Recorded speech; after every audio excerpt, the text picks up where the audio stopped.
ભાંભણથી આમા પર જતો રોડ છે અને આ રોડ 3 વાર મંજૂર થયેલો છે. તો 3 વારની અંદર એકેય વાર રોડ સારો સેટિસ્ફેક્શન મળે એવો રોડ હજી સુધી બન્યો નથી.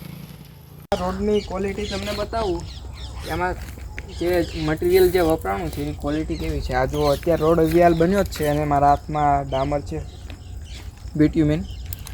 આની તમે ક્વોલિટી તમે એકવાર જુઓ કે આમાં જે માત્રામાં જે ઓલું લિક્વિડ આવે છે આનું બ્લેક કલરનું, અને આ બિટ્યુમેન છે એટલે આ ડામર છે, કાંકરી અને જે બીજા મટીરિયલ હોય છે એ એકદમ લો ક્વોલિટીના વાપરવામાં આવે છે, ઓછા વાપરવામાં આવે છે. આ જેના કારણે આ રોડ છે એ કાંઈ સરખી રીતે ચોંટ્યો નથી અને આ રોડ આ તમે જો એકદમ ભૂખરો છે. એટલે આવો રોડ જો આ રોડ ટકી કેટલો શકે તમે એટલું જણાવો કે આ રોડ જો આ મેં સાફ કરી લીધું આનાથી, તો આ એકદમ આ કાંકરી થઈ ગઈ આની.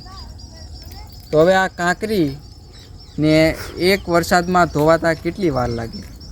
આ રોડ એક વરસાદનો ખાલી શું કહેવાય મહેમાન છે, એક વરસાદમાં આ રોડ સાવ ધોવાઈને પહેલાં જેવો થઈ જશે.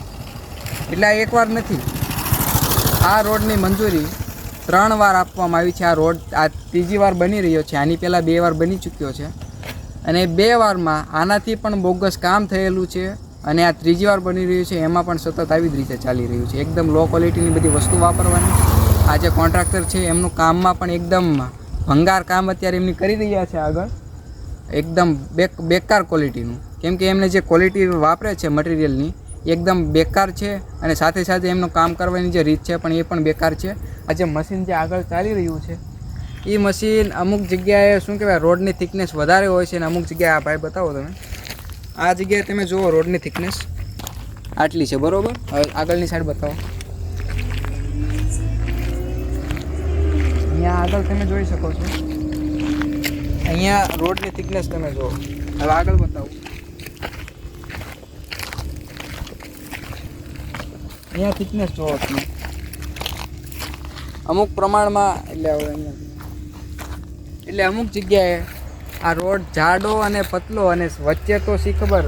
આ જો આગળ તમને બતાવું, વચ્ચેનો તમને બતાવું. આ વચ્ચે તમે રોડ જુઓ, આ વચ્ચે આ જૂનો રોડ છે, આ નવો રોડ છે. એટલે ખાલી એક પટ્ટી જ છે, એક આટલી. હવે આ રોડ છે વચ્ચેનો અને છેક સુધી આવું કામ ચાલી રહ્યું છે અત્યારે ફિલહાલ. તો આ એકવાર નથી, આ રોડ રહ્યો બીજી 2 વાર બની ચૂક્યો છે અને આ ત્રીજી વાર આ ભ્રષ્ટાચાર રહ્યો એ ચાલુ છે હજી. તો આપણું કહેવાનું એમ છે કે આ રોડ 3 વાર બની રહ્યો હોય તો આપણને એવું સેટિસ્ફેક્શન થાય એવો રોડ હજી સુધીમાં બન્યો કેમ નથી, અને અત્યારે જે ચાલુ છે એ પણ કેમ બની નથી રહ્યો એમ. ચલો આગળ બતાવું. આ તમે જુઓ, અહીંયા સરખી રીતે ફિટિંગ થયેલું નથી રોડનું, એટલે સરખી રીતે ડામરને સ્પ્રેડ નથી કર્યો અને અમુક જગ્યાએ કર્યો છે ને અમુક જગ્યાએ નથી. અને આવું બધું છે કામ ચલાવ કામ. બધી જગ્યાએ રોડની આ જ હાલત છે.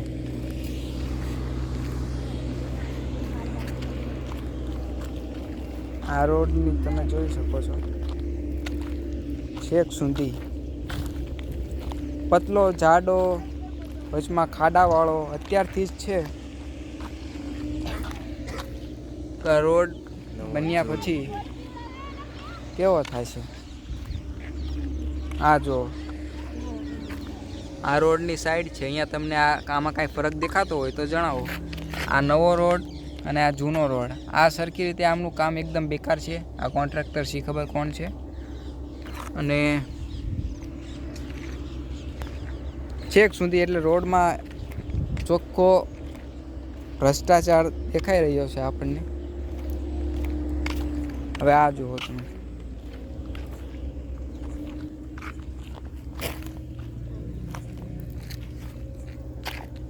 આ જો નવો રોડ ને જૂનો, કંઈક પતલો કંઈક જાડો, બસ દેખાડવા પૂરતું કામ છે આમનું.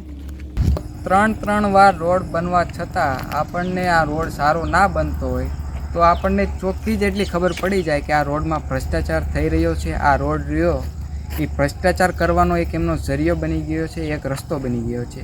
આ રોડ રહ્યો, આ જે રસ્તો રહ્યો એ રસ્તો માણસો માટે ચાલવાનો રસ્તો નથી, આ વાહન વ્યવહારનો રસ્તો નથી.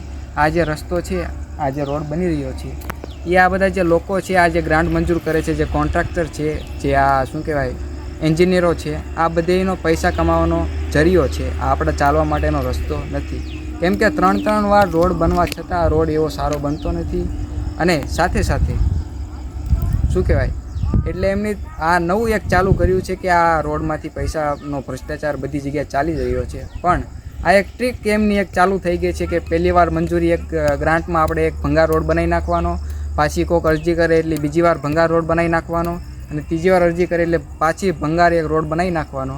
અને જે એમના જે કાગળિયામાં ઓરિજિનલ જે ગ્રાન્ટ મંજૂર થતી હોય છે એ તો વધારે જ હોય છે, પણ અત્યારે જે રોડ એ પ્રમાણે બનતો નથી. અને એમને એક શું કહેવાય મોકો મળી જાય છે પૈસા કમાવાનો. એટલે હજી આ રોડ છે એ થોડાક દિવસમાં ધોવાઈ જશે.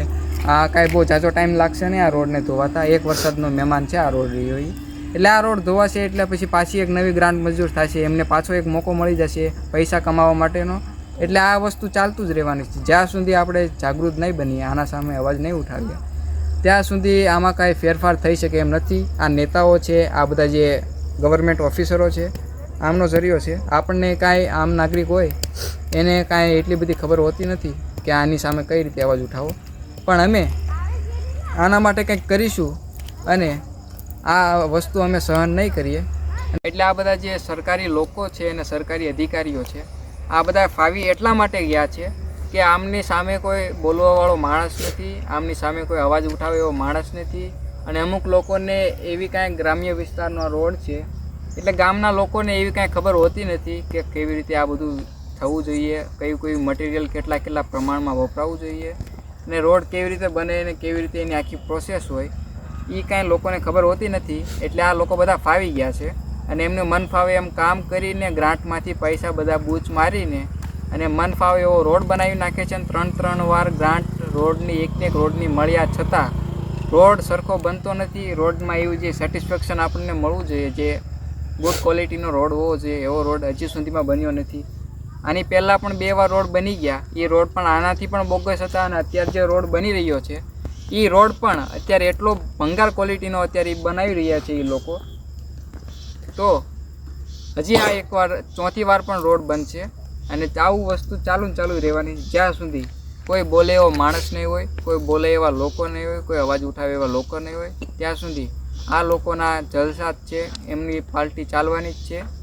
એટલે આપણે આવા ભ્રષ્ટાચાર સામે, આવા જે લોકો જે ભ્રષ્ટાચાર કરી રહ્યા છે એના સામે આપણે અમુક જે યુવાનો છે ભારતના, એમને હું કહેવા માગું છું કે તમે ક્યાંક તમને આવી વસ્તુ દેખાય કે આ રોડમાં બરાબર થઈ નથી રહ્યું કે કોઈ પણ સરકારી કામની અંદર કે કોઈ ભ્રષ્ટાચાર જેવું તમને કોઈ દેખાય કે એવું કંઈક લાગે કે આ વસ્તુ સરખી રીતે નથી ચાલી રહી, તો આવી રીતે વિડીયો બનાવો અને લોકોને જાગૃત કરો, સોશિયલ મીડિયામાં અપલોડ કરો, જેના કારણે આવા જે લોકો છે એ લોકો ડરે અને એમના મનમાં એક એવો વિચાર આવે કે આ વસ્તુ કરતાં પહેલાં, ભ્રષ્ટાચાર કરતાં પહેલાં એમને એક વિચાર આવે કે આ વસ્તુ કરવા જેવી નથી, કોઈક માણસ અરજી કરશે અને આપણે ગલાઈ જશું.